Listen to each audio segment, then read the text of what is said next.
So continuing with my DCEU rewrite series, I kind of wanted to do a few original stories because it's my rewrite series and I wanted to talk about them.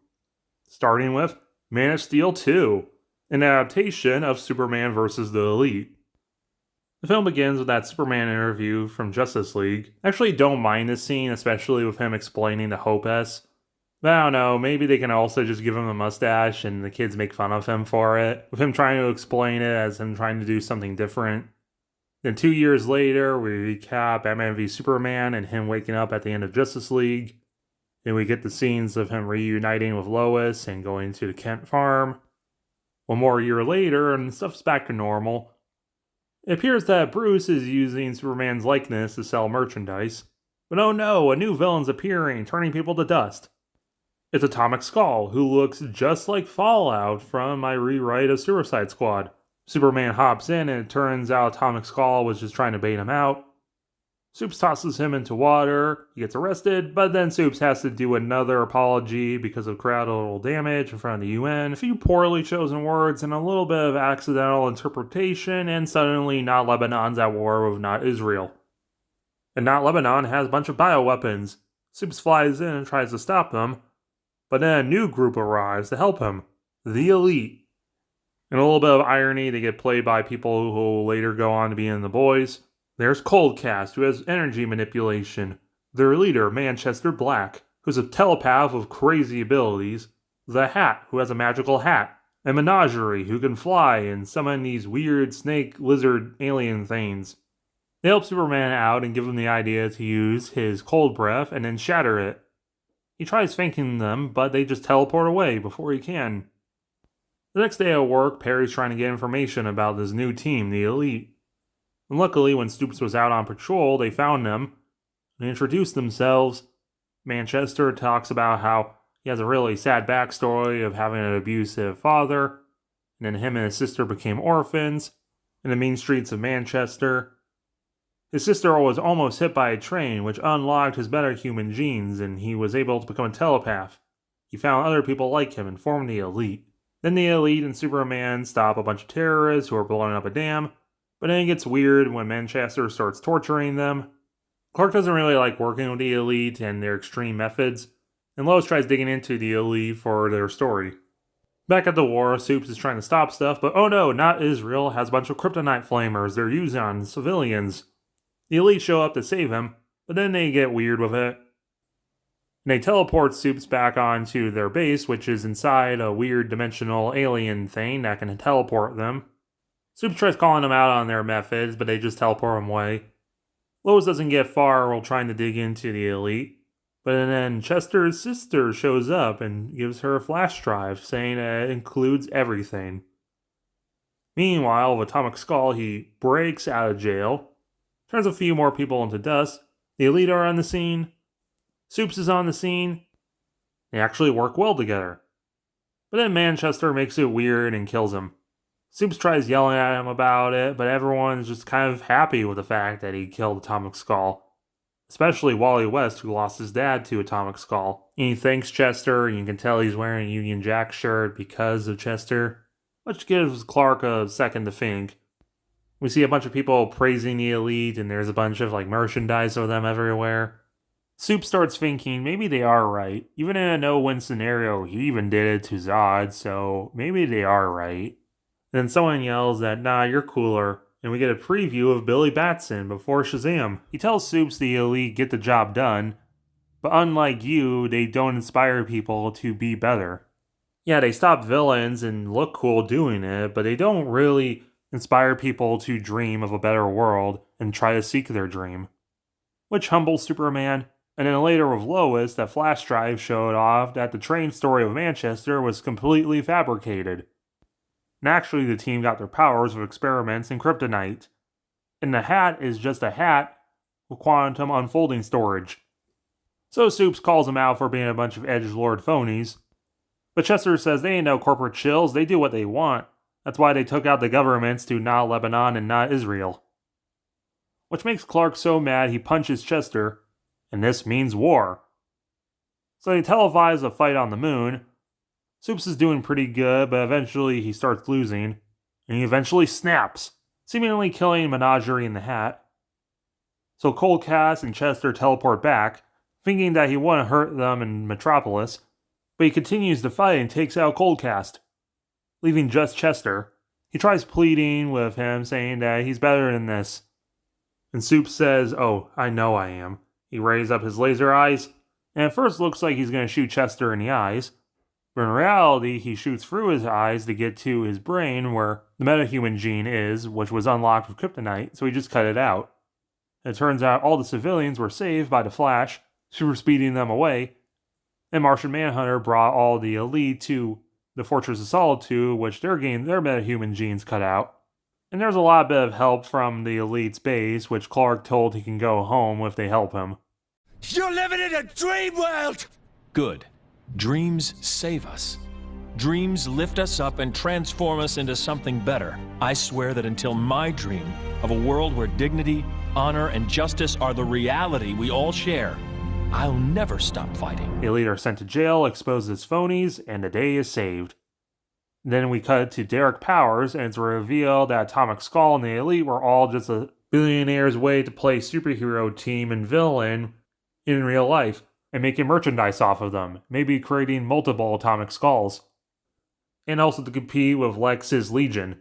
And he still has the body of Fallout in like a tube or whatever. He's dead, but he's still like siphoning his powers out. And Derek is mad about what happened to the elite. And he starts like punching and hitting the tube. He accidentally breaks it and becomes Blight. And then the next film, Plastic Man. Because Plastic Man is awesome. And apparently there was a script written, which could be fun.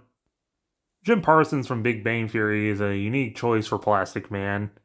I think I'll probably still go with it. And then the villain of the film would be Kite Man, who I think would be funny if they get someone like Robert Downey Jr. to play this like silly character, then play it completely serious. And he's got like a hang glider, but like with jets on it.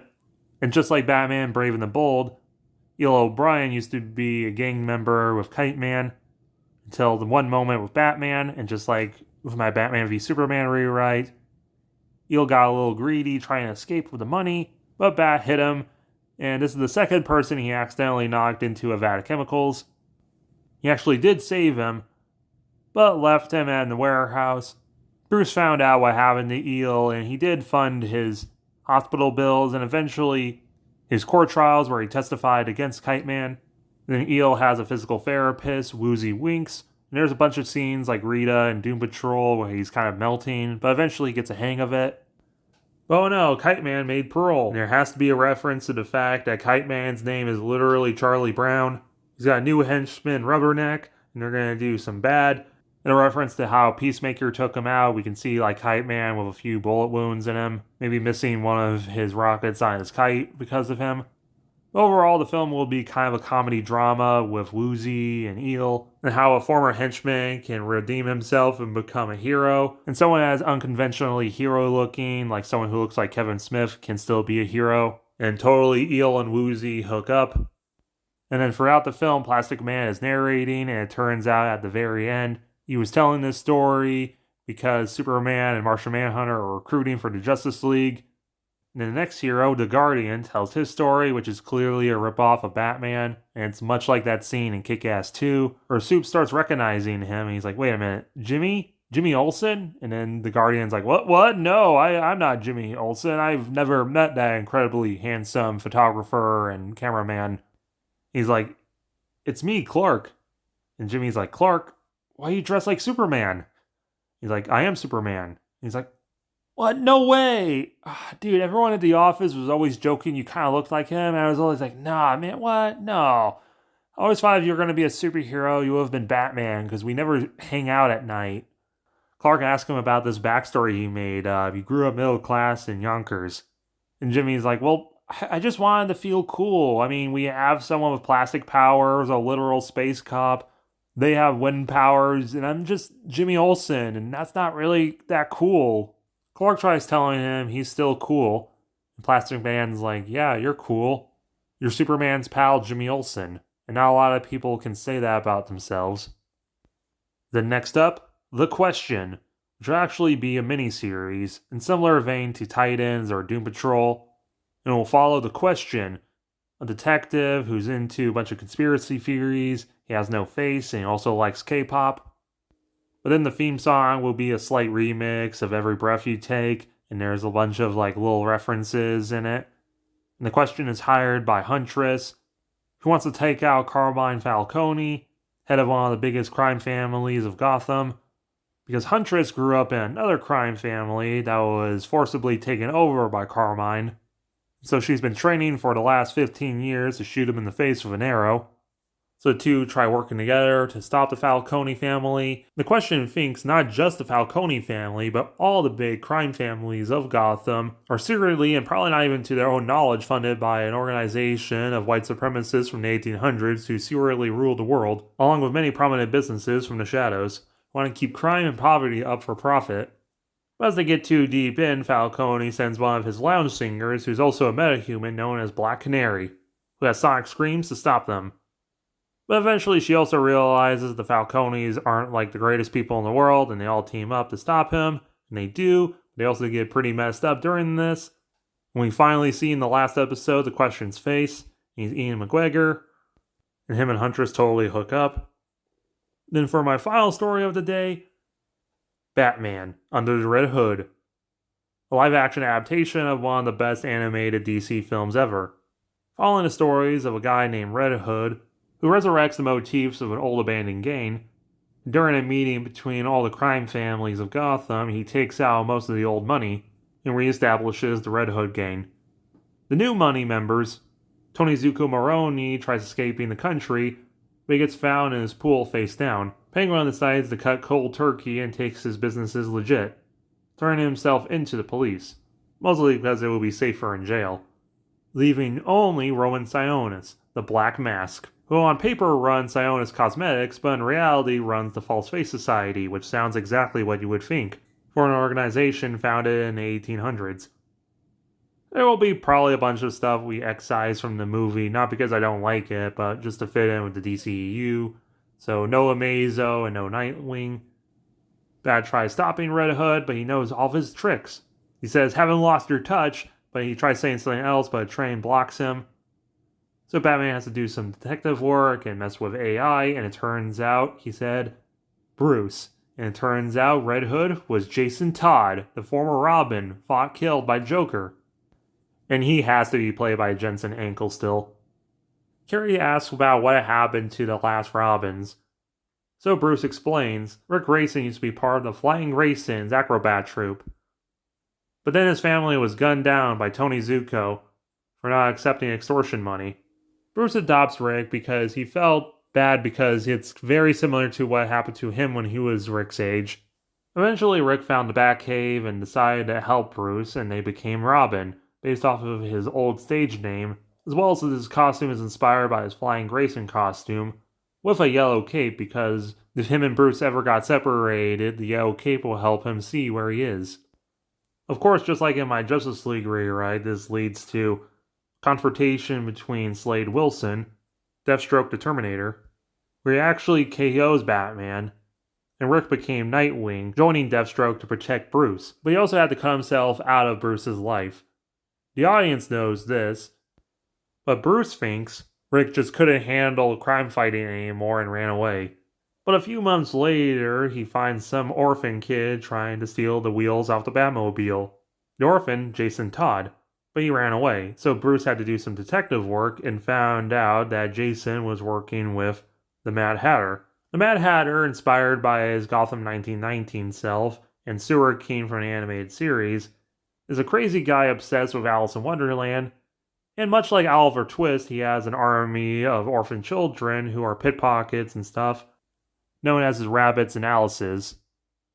He entices orphan children with candy, but gets them to stay because he provides shelter, tea time, readings of Alice in Wonderland, and cigarettes. Things that every kid loves.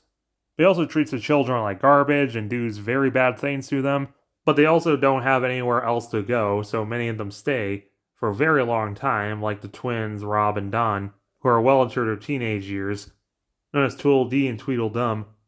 But with Jason's help, Batman discovered where all this was happening and did his thing, taking out the Mad Hatter, but the twins escaped, becoming hired thugs for Two-Face, later Joker, and now the Red Hood. The orphans were given the help they needed, and Bruce decided to adopt Jason, who also decided to help out and become the next Robin.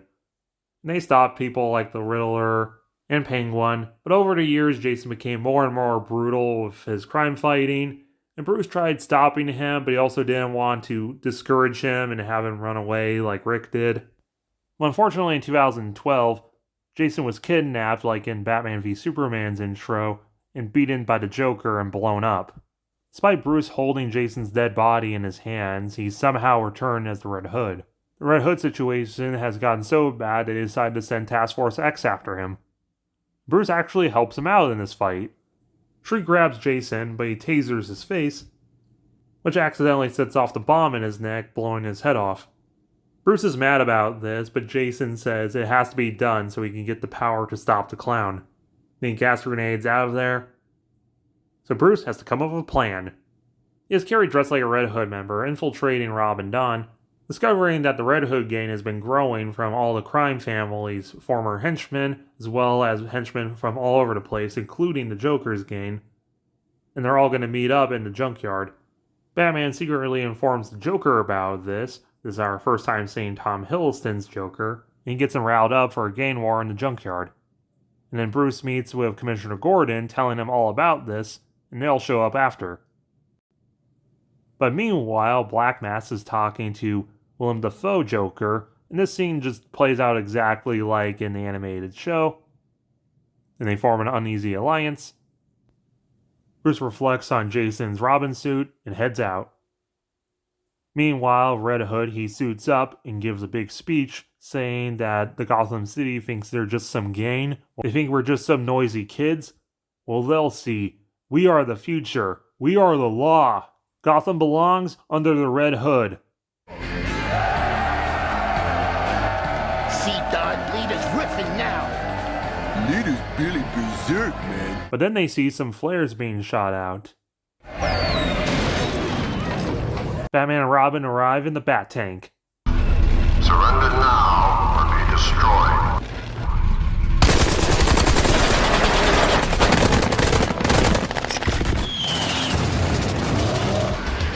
They don't even wait for an order. Kids these days, no respect.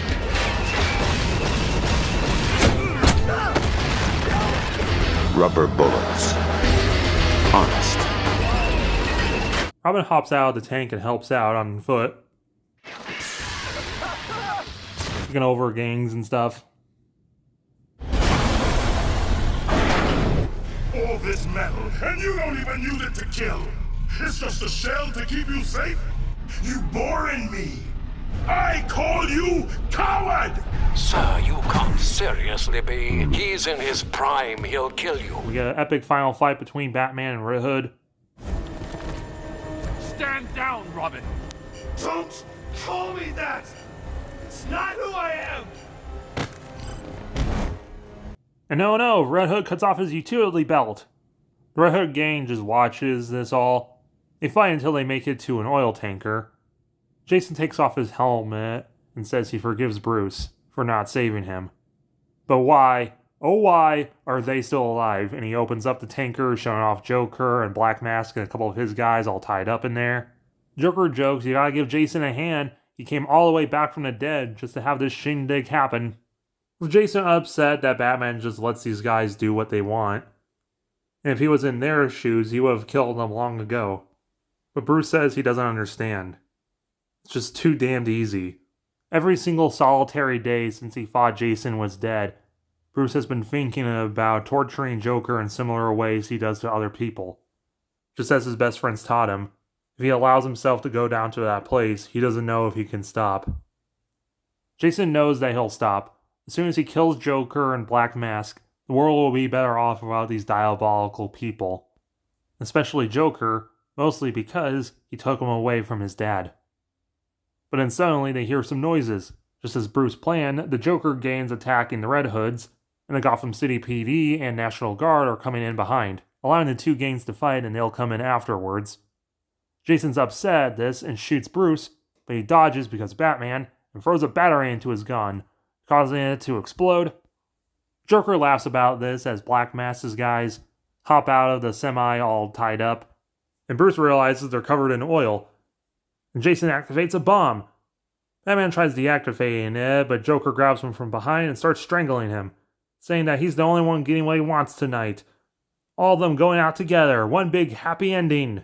When Carrie, using her slingshot, hits him in the head with a rock, which gives Bruce enough time to punch him in the face, grab Jason, and protect him and Carrie from a big explosion. Bruce's back is pretty messed up and burned.